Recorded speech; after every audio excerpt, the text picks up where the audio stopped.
حضرت عثمان غنی اتنے خوبصورت تھے کہ حضور علیہ السلام سے ایک شخص نے پوچھا جنت میں بجلی ہوگی؟ ہے نا بجلی کا ذکر قرآن میں، یکاد البرق یخطف ابصارہم، بجلی کا بجلی ہوگی جنت میں؟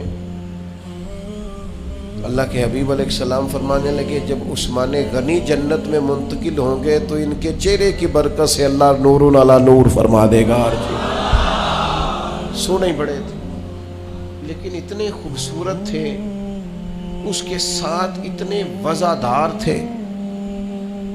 حضرت عثمان غنی قسم اٹھا کے کہتے ہیں، اور یہ دعویٰ چند لوگوں نے کیا ہے دنیا میں، قسم اٹھا کے حضرت عثمان غنی کہتے ہیں مجھے اللہ کی قسم، قبولیت اسلام کے بعد تو خیر رنگ ہی اور ہے، فرماتے ہیں دور جاہلیت میں بھی میں کبھی بے حیائی کے قریب نہیں گیا۔ اللہ نے شرمگاہ کو محفوظ رکھا، عفت، پاک دامنی، ترہ امتیاز ہے سیدنا عثمان غنی کا۔ حضرت عثمان غنی کو اللہ تبارک و تعالی نے یہ خاص نعمت عطا فرمائی۔ پھر اس کے بعد حضرت سیدنا عثمان غنی رضی اللہ تعالیٰ عنہ کو مزاج اللہ تبارک و تعالیٰ نے ایسا دیا تھا کہ جب سخت فتنے آ گئے تھے نا، آزمائشیں آ گئی تھی، کبھی کبھی انسان پر ایسا وقت آتا ہے کہ چاروں جانب سے اسے فتنے گھیر لیتے ہیں۔ ایک درویش کہا کرتے تھے کبھی کبھی پتھر کھانے کا ٹائم آ جاتا ہے، تو بندے کو چاہیے نا کہ پھول کھانے کے دنوں میں جس طرح وہ خوش رہا ہے، اسی طرح اللہ کی رضا پر ان دنوں میں بھی خوش رہے۔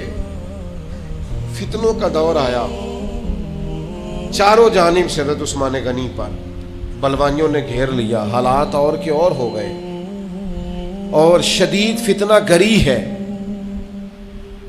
قربان جائیں آپ کے غلام ابو سہلہ، وہ فرماتے ہیں کہ ہم نے حضرت عثمان غنی رضی اللہ تعالیٰ عنہ سے سوال کیا تو حضرت عثمان غنی رضی اللہ تعالیٰ عنہ فرمانے لگے مجھ سے نبی پاک علیہ السلام نے ایک عہد لیا تھا اور میں اس عہد پر قائم ہوں، حالات جیسے مرضی دیگرگو ہو جائیں، فتنے جتنے مرضی سار اٹھائیں، جو مجھ سے عہد لیا تھا حضور نے میں استقامت کے ساتھ اس پر قائم ہوں۔ یہ کب بات ہوئی؟ آپ کے غلام فرماتے ہیں کہ ایک دفعہ سیدہ عائشہ صدیقہ رضی اللہ تعالیٰ عنہ فرماتی ہے نبی کریم نے مجھ سے فرمایا کسی صحابی کو بلائیں، تو میں نے فوراً عرض کی حضور اپنے ابا جی جناب صدیق اکبر کو بلاؤں؟ حضور فرمانے لگے نہیں، ہر موقع ہر شخص کا تو نہیں نہ ہوتا، سب کی اپنی اپنی شان ہے، پر اپنی اپنی انفرادیت بھی ہے۔ تو میں نے عرض کی حضور عمر فاروق کو بلاؤں؟ فرمایا نہیں۔ میں نے کہا آپ کے چچا کے بیٹے شیر خدا کو بلاؤں؟ کہا نہیں۔ حضور کس کو بلاؤں؟ فرمایا عثمان غنی کو بلاؤ۔ سیدنا عثمان غنی رضی اللہ تعالیٰ عنہ تشریف لائے تو فرماتی ہیں جناب عثمان حضور کے پاس جب تشریف لا رہے تھے، تشریف لائے، حجرے کے باہر پہنچے تو حضور نے مجھے فرمایا آپ بھی دوسرے کمرے میں جائیں، پردے کے پیچھے نہیں، دوسرے کمرے میں۔ میں بھی وہاں سے چلی گئی تو محبوب نے کان میں باتیں کی جناب عثمان۔ حضرت عثمان غنی کے چہرے کا رنگ بھی ہم نے بدلتا دیکھا۔ فرماتے ہیں گویا یہ وہی بات تھی جس کے بارے میں حضرت عثمان نے فرمایا مجھ سے میرے نبی نے ایک بات کی ہے، جتنے مرضی بھی حالات آ جائیں میں اس عہد پر ہمیشہ قائم رہوں گا، میں کبھی بھی چھوڑوں گا نہیں، چونکہ نبی کریم علیہ الصلوۃ والسلام نے مجھ سے بات کی۔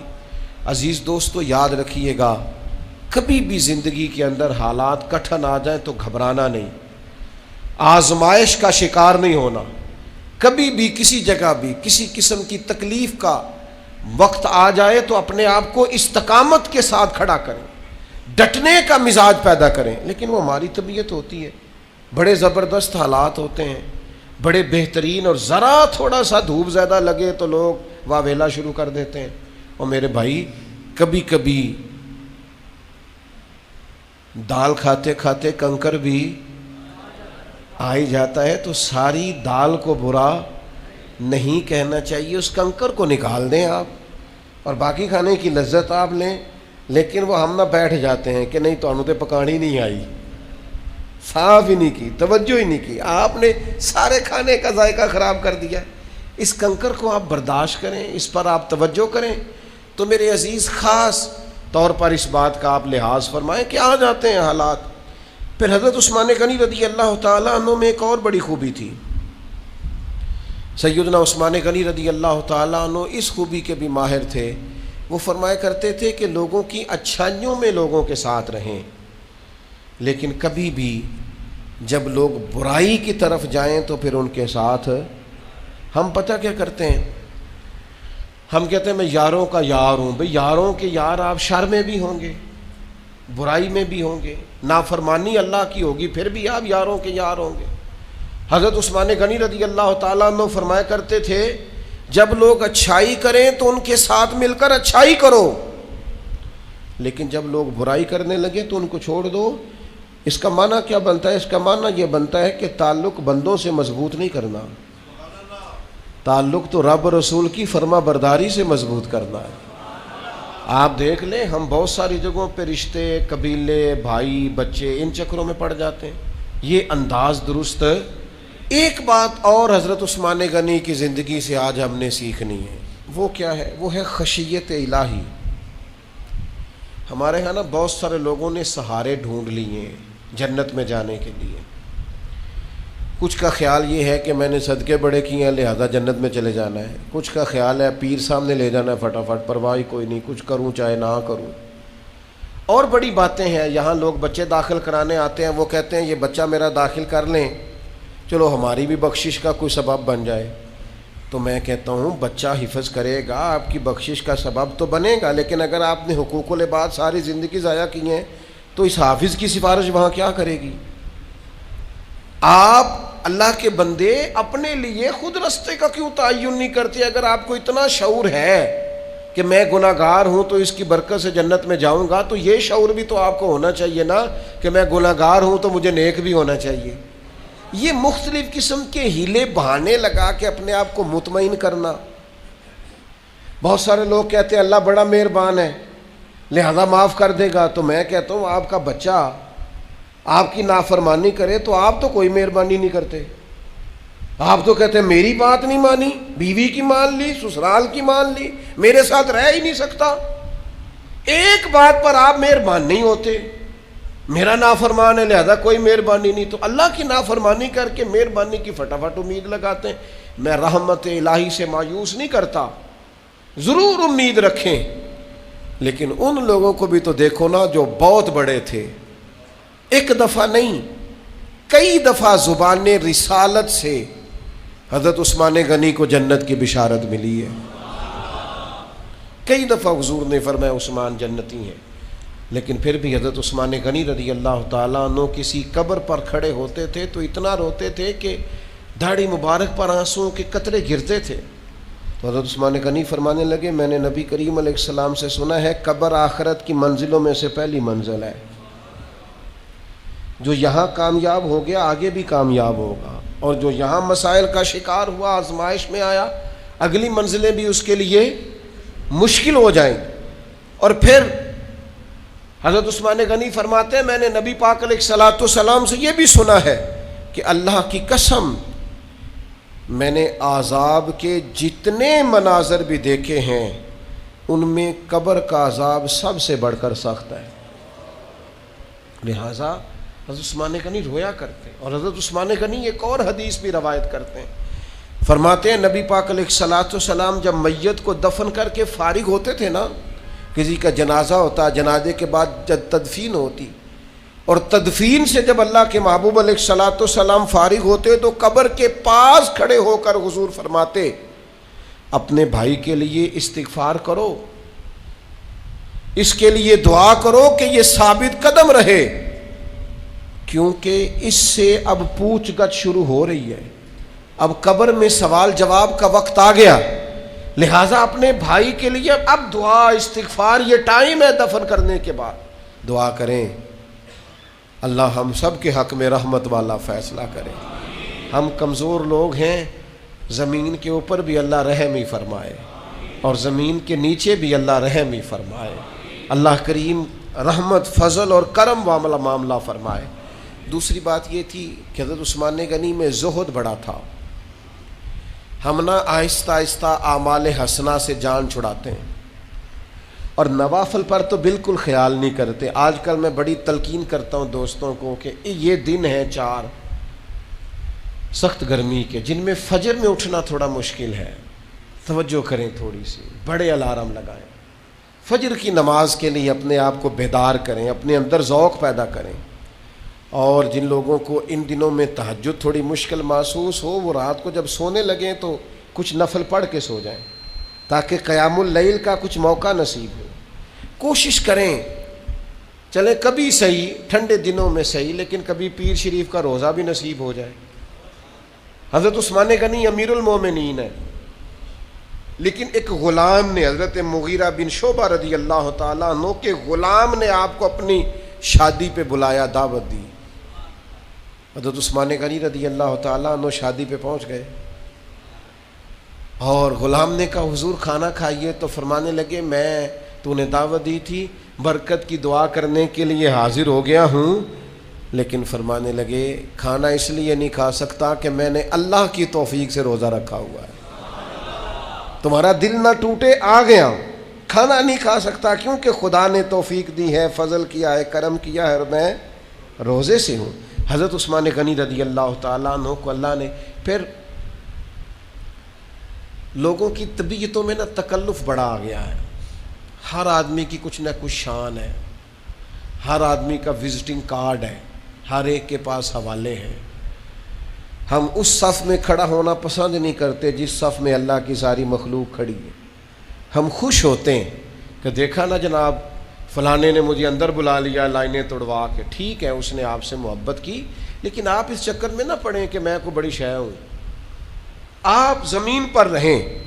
حضرت عثمان غنی کروڑ پتی تھے اپنے زمانے میں، پھر امیر المومنین بنے تو لاکھوں مربع میل کے حکمران تھے. لیکن صحابہ فرماتے ہیں کہ مسجد میں سنگریزے پڑے تھے، چھوٹے چھوٹے پتھر. تو حضرت عثمان غنی کو ہم نے دیکھا کہ وہ اپنے جوتوں کے ساتھ وہ پتھر ہٹا رہے تھے.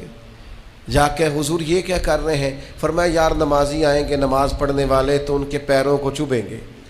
میں نے کہا تھوڑی صفائی کر دوں، تھوڑا ذرا ان کو ہٹا دوں تاکہ رستہ بن جائے. انسان کو اپنے پیسوں سے، اپنے قد سے، اپنے القابات سے تو بڑا نہیں ہوتا، وہ اپنے کردار سے ہی بڑا ہوتا ہے، اخلاق سے ہی بڑا ہوتا ہے. اور نبی کریم علیہ السلام نے فرمایا میرے صحابہ میں جو اخلاقی طور پر مجھ سے زیادہ شباہت رکھتے ہیں نا، جن کا اخلاق مجھ سے زیادہ ملتا جلتا ہے، وہ بھی سیدنا عثمان غنی ہے. اخلاق کی جو خاص پیروی حضور کی ہے وہ سیدنا عثمان غنی رضی اللہ تعالیٰ عنہ نے کی ہے. پھر حضرت عثمان غنی رضی اللہ تعالیٰ عنہ کا ایک اور بھی کمال تھا، خبر گیری بڑی کرتے تھے اپنی رعایا کی. خادم کہتے ہیں جمعے والے دن بھی ان کا یہ طریقہ تھا، لوگوں سے ریٹ پوچھتے، ہاں بھائی فلاں چیز کس ریٹ میں بیچ رہے ہو، فلاں چیز کس ریٹ میں بیچ رہے ہو. کبھی مالی جاگتا رہے نا، کبھی نگران جاگتا رہے، کبھی استاد جاگتا رہے. دعا کرو کبھی حکمران جاگتے رہیں. ٹھنڈے کمروں میں اے سی لگا کے سو جاتے ہیں تو پھر غریبوں کا کوئی پرسان حال نہیں رہتا. خود ساختہ قیمتیں ہم نے خود دیکھی، کہتے میرا مال ٹھیک ہے لہذا میرا چونکہ مال ٹھیک ہے لہذا میں 150 روپیہ مہنگا دیتا ہوں. کس قانون کے تحت، کس قاعدے ضابطے کے تحت؟ میں چونکہ دکان چھٹی والے دن بھی کھولتا ہوں لہذا میں تھوڑا مہنگا دیتا ہوں. کس قانون کے تحت؟ حضرت عثمان غنی امیر المومنین ہے، جمعے والا دن ہے، خدام کہتے ہیں وہ لوگوں سے بھاؤ پوچھتے، کس بھاؤ فلاں چیز بک رہی ہے، کس ریٹ پر بیچ رہے ہو. امیروں کو تو غرض نہیں ہوتی ریٹوں سے، انہوں نے کبھی اپنے نوکروں سے بقایا بھی نہیں پوچھا ملازمین سے کہ کتنے کا آیا، بس ٹھیک ہے انہوں نے کون سا ریٹ کرنا. وہ تو میرے بھائی ریڑھی والے سے سارا پھل پوچھ کر جو آخر میں سستے والے پھل کو چن رہے ہوتے ہیں وہ لوگ ہوتے ہیں جنہوں نے ریٹ پوچھ کر پھر جیب دیکھنی ہوتی کہ میری جیب میں کچھ ہے خریدنے کے لیے. پہلے ریٹ پوچھا، پھر جیب دیکھی، پھر دیکھا میں کیا لے سکتا ہوں. اور وہی ہوتے ہیں جنہیں دکاندار بھی کہہ رہا ہوتا ہے کہ کچھ لینا ہے تو لیں ورنہ میرا وقت ضائع نہ کر. حکمرانوں کی ذمہ داری ہے ریٹ کو مینٹین رکھنا، چیزوں کا خیال کرنا. ہمارے ملک کا یہ حال ہے کہ سرکاری ریٹ اور ہوتا ہے اور بازار کا ریٹ اور ہوتا ہے، گورنمنٹ کے ریٹس اور ہوتے ہیں اور روٹین کے ریٹس اور ہوتے ہیں، اس سے غریب آدمی کی مشکلات میں اضافہ ہوتا ہے۔ حضرت عثمان غنی رضی اللہ تعالیٰ عنہ کا ایک اور انداز بھی بڑا انوکھا تھا اور بڑا زبردست تھا۔ ہمارے یہاں نا لوگ اپنی ذات کے لیے ہر چیز داؤ پہ لگا دیتے ہیں۔ حضرت عثمان غنی رضی اللہ تعالیٰ عنہ پر جب بلوانیوں نے چاروں جانب سے حملہ کیا ہے نا، تو ظاہر ہے حضرت عثمان غنی کے پاس فوج تھی، سب کچھ ہو سکتا تھا، محافظ تھے، پہرے دار تھے، نیزہ باز تھے، تیر انداز تھے۔ تو لوگوں نے آپ سے کہا کہ آپ ہمیں اجازت دیں، ہم ان سے نبڑ لیتے ہیں۔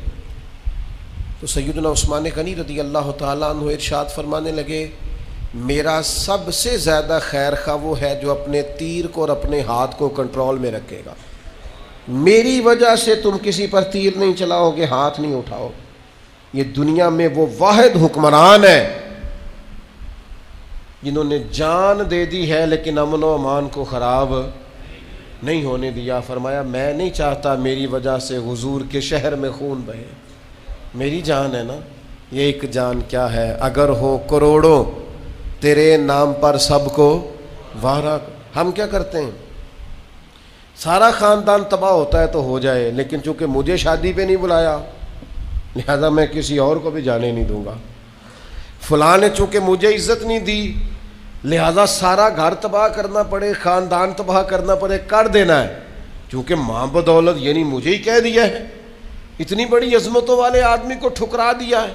لوگوں نے توڑ دیا سارا کچھ لیکن اپنی انا کا بت نہیں توڑا، بڑی چیزیں ٹوٹ گئیں، اپنا انا کا بت نہیں توڑ سکے۔ او خدا کے بندو، انا کے بت توڑ دو، تم دیکھو گے بڑی چیزیں تمہیں بنتی سورتی دکھائی دیں گی۔ حضرت عثمان غنی کا کبھی ذکر کرو گے تو انشاءاللہ دل ٹھنڈا ہوگا۔ میں تو کبھی حضرت عثمان غنی کے تذکرے پڑھتا جاتا ہوں تو مجھے محسوس ہوتا ہے کہ دنیا میں اگر لوگ بخیلی کو ختم کرنا چاہتے ہیں، امیر اور غریب اس طرح رہنا چاہتے ہیں کہ ہر امیر غریب کا خیال کرے، تو حضرت عثمان غنی کی سیرت کو عام کرو۔ اگر چاہتے ہو زمانے میں عاجزی کا کلچر پھیلے تو حضرت عثمان غنی کی سیرت کو عام کرو۔ مسلمانوں، فحاشی، عریانی، بے حیائی، اس ماحول میں اگر لوگ چاہتے ہیں کہ آنے والی نسل عفت اور پاکیزگی سے وقت گزارے تو ضروری ہے سیدنا عثمان غنی کا سیرت کردار عام کیا جائے۔ اگر لوگ چاہتے ہیں کہ درگزر، برداشت، حوصلہ، انا کا بت توڑنا یہ دنیا میں عام کیا جائے تو حضرت عثمان غنی کی سیرت کو عام کیا جائے۔ دنیا میں جب بھی کوئی شرم و حیا پر دیوان لکھے گا تو لازم ہے کہ وہ سیرت عثمان لکھے گا، ضروری ہوگا کہ حضرت عثمان کی بات لکھی۔ یہ سارا کچھ بھلا ہوا کیوں؟ ایک بات آخر میں سماعت کریں، یہ ہوا کیوں؟ یہ جو صحابہ تھے نا، ان پر رب رسول کی بات طاری ہو جاتی تھی۔ ہمارے ذہنوں میں جس طرح بعض چیزیں، بعض پریشانیاں طاری نہیں ہو جاتی، اس طرح ان لوگوں پر حضور کی بعض چیزیں طاری ہو جاتی تھی۔ مسند احمد کی روایت عرض کرنے لگا ہوں، جب آپ کسی چیز کو بہت زیادہ اہمیت دیتے ہیں تو آپ کے ذہن پر سوار ہو جاتی ہے۔ حضرت سعد بن ابی وقاص رضی اللہ تعالیٰ عنہ فرماتے ہیں، مسجد نبوی شریف میں عثمان غنی رضی اللہ تعالیٰ عنہ میرے پاس سے گزرے، میں نے انہیں السلام علیکم کہا، انہوں نے میرے طرف چہرہ اٹھا کر دیکھا بھی پر میرے سلام کا جواب ہی نہیں دیا۔ میں سیدھا امیر المومنین حضرت عمر فاروق کی خدمت میں گیا، میں نے کہا حضور کو رواج بدل گیا ہے؟ جناب کیا ہوا؟ کہا عثمان کو سلام کی ہے، مجھے دیکھا بھی ہے، جواب ہی نہیں دیا۔ حضرت عثمان غنی کی خدمت میں پیغام پہنچا، وہ تشریف لائے، حضرت عمر فاروق رضی اللہ تعالیٰ عنہ کہنے لگے سعد کیا کہہ رہے ہیں؟ آپ نے سلام کا جواب ہی نہیں دیا۔ فرمانے لگے نہیں ایسا تو کچھ نہیں ہوا۔ جناب سعد بن ابی وقاص نے یاد دلایا، کہا آپ کو یاد نہیں، آپ گزر رہے تھے میرے سامنے سے اور میں نے السلام علیکم کہا تو آپ نے میری طرف دیکھا بھی لیکن آپ نے میرے سلام کا جواب ہی نہیں دیا اور گزر گئے. تو حضرت عثمان غنی کو یاد آ گیا، اور جب یاد آیا تو کہنے لگے سعد میں اللہ سے بھی معافی مانگتا ہوں، میں رجوع کرتا ہوں اپنے رب کی بارگاہ میں، توبہ کرتا ہوں. لیکن فرمانے لگے اصل بات یہ ہے کہ جب آپ میرے پاس سے گزرے تھے تو میرے ذہن میں حضور کا فرمان چل رہا تھا، اور فرمایا میں نبی پاک کے اس فرمان کو سوچ رہا تھا جو سرکار نے ایک دفعہ مجھ سے کہا تھا. فرمایا جب بھی میں رسول اللہ صلی اللہ علیہ وسلم کی اس بات کو سوچتا ہوں مجھے ایسے لگتا ہے میرے دل پر بھی پردہ آ گیا ہے، میری آنکھ پر بھی پردہ آ گیا ہے، بس حضور کی بات یاد رہتی ہے اور کوئی چیز یاد ہی نہیں رہتی، بس حضور کی بات نظر آتی ہے اور کچھ نظر نہیں آتا. ہر چیز پر پردہ محسوس ہوتا ہے، پوری طرح طاری ہوتی تھی چیزیں. او دوستو ہمارے ساتھ بھی ایسا ہوتا ہے، کئی دفعہ بندہ پاس سے گزر جاتا ہے ہمیں یاد ہی نہیں رہتا، توجہ ہی نہیں ہوتی، کیوں کہ دماغ پر کوئی اور چیز سوار ہوتی ہے، چیزیں طاری ہوتی ہیں. حضرت عثمان غنی کے ذہن پر کیا سوار ہے؟ حضور کا ارشاد، نبی پاک کی باتیں، ہر وقت حضور کے تذکرے ذہن پر سوار ہیں. جب پوری طور پر سرکار کی باتیں طبیعت پر چھا جاتی ہیں پھر شرم و حیا پیدا ہوتی ہے، پھر سخاوت آتی ہے، عفت و پاک دامنی آتی، وزاداری آتی ہے، تقوی آتا ہے، ورع آتا ہے، زہد آتا ہے. ہم نہ دین کو پوری طور پر ذہن پر سوار نہیں کرتے، دنیا سوار رہتی ہے، پیسے سوار رہتے ہیں، شہرت سوار رہتی، بڑا کچھ سوار ہوتا ہے.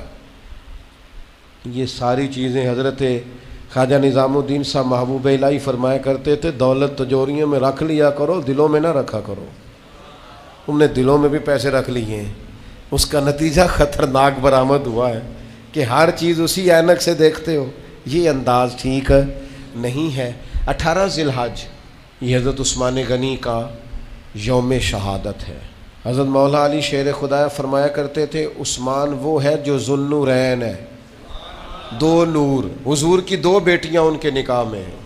اعلیٰ حضرت بریلوی فرماتے ہیں نور کی سرکار سے پایا دو شالہ نور کا، ہو مبارک تم کو ذوالنورین جوڑا نور کا، دو بیٹیاں. اور حضرت مولا علی فرماتے ہیں عثمان وہ ہے جو آسمانوں میں بھی ذوالنورین ہے، وہاں بھی تذکرہ اسی نام سے ہے. 18 ذی الحج کو خوب حضرت عثمان غنی کا ذکر کریں، ان کے لیے اہتمام کریں، اجتماعات کریں. اللہ رسول اس سے بڑا پیار کریں گے جو سیدنا عثمان سے پیار کرے گا. صحابہ اور اہل بیت اس پر بڑی نظر کریں گے جو حضرت عثمان غنی سے پیار کرے گا. سگے خالو ہیں حضرت عثمان غنی امام حسن اور حسین کے. جس دن ان پر حملہ کیا ہے نا بلوانیوں نے تو مولا علی نے تلوار دے کے اپنے دونوں بیٹوں کو دروازے پہ کھڑا کیا تھا، کہا خبردار کوئی عثمان کا دروازہ کراس نہ کرے. یہ تو بعد میں نظر لگ گئی لوگوں کو تو لوگوں نے بہکی بہکی باتیں کرنی شروع کر دیں، ورنہ ان لوگوں کی محبتوں کا کوئی اندازہ کر سکتا. یہیں سے تو لوگوں نے پیار کرنا سیکھا ہے کہ پیار ہوتا کیا ہے. تو اس لیے خوب تذکرہ ہونا چاہیے سیدنا عثمان غنی کا. اور جتنی باتیں آج ہم نے ان کی سیرت سے سیکھی ہیں کوشش کریں کہ ہم ان سب کو اپنائیں.